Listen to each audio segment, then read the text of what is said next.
Soil texture testing might be part of an assessment that you have to carry out. There are basically three types of soil. There's sandy soil, there's silty soil, and there's also clay soil. There are also, just as there is north, south, east, west, but also southwest, northwest, northeast, etc., there are also increments within of combinations.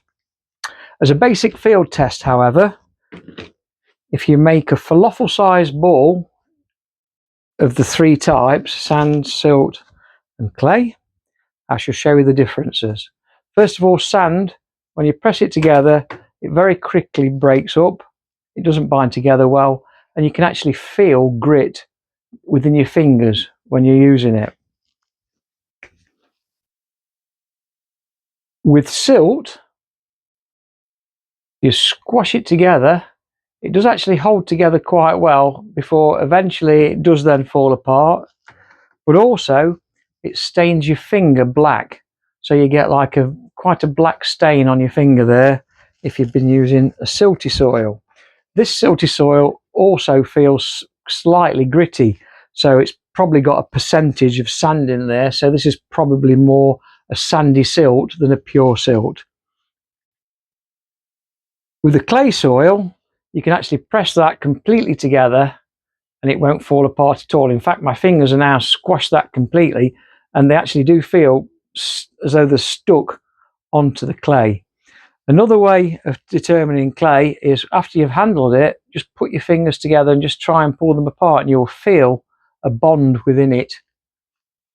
And also, you apply a little bit of water to the clay one,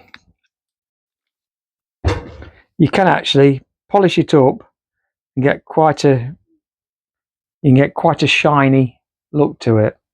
So it polishes up quite shiny. Again, this clay soil does feel slightly gritty, so there is an element of sand in there, so it is probably a sandy clay. You can feel the grit in there. With the clay soil, again, to determine, you may be asked on your ADAS test to roll it into a little worm to varying diameters and then form a circle with it like this.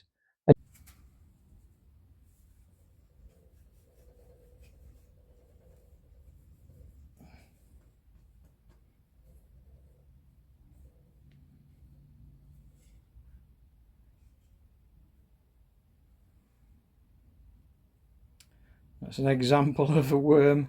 For improving these soils, once you've determined what it is, you may need to improve them.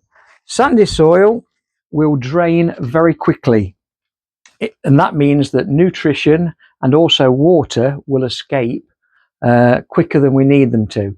So the best way of ameliorating the soil, if it's a sandy soil, is to add organic matter.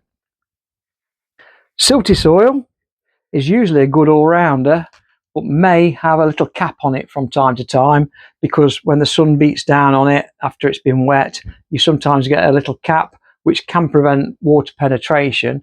The best way of dealing with silty soil is really to surface cultivate. That's using something like a Dutch hoe or a scraping tool every now and again, just to break the surface up.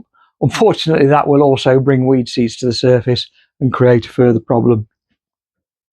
With clay soils don't drain very well, and that can cause problems to the roots of the plants that you're planting. You can add grit to clay soil, which will assist the drainage, but a better way by far is again to add organic matter, which will open up and prevent the clay particles from actually bonding together and enable a little bit more free drainage, whilst also providing nutrition.